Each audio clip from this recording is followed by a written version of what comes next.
ওদের জন্য আসলে আমার শান্তি নাই। এই যে দেখেন কি অবস্থা, সারাক্ষণ কুটুর কুটুর করতেই আছে। আমার মানে জিন্সটা আর জিন্স নাই, মানে ওদের মারামারি, ওদের সব কিছুই যেন আমার পায়ের উপর, আমার জামা কাপড় উপরে। এই ম্যাক্স, এই কী শুরু করছো? আবার এদিকে তাকায়।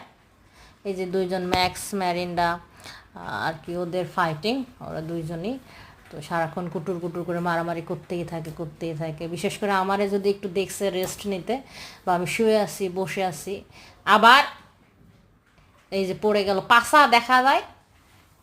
ওদের পছন্দের জায়গায় এটাই। ম্যাঙ্গো, ম্যাঙ্গো, ম্যাঙ্গো আর ম্যাক্স খুব মারামারি করে, মাঝে মাঝে ওদের মারামারি দেখলে খুব ভালোও লাগে। এটা ওদের দুষ্টামি। তো আমার প্যান্ট জামা কাপড় থাকে না ওদের জন্য। আপনারা অবশ্যই আমাদের ভিডিওগুলো দেখবেন, সাবস্ক্রাইব লাইক অবশ্যই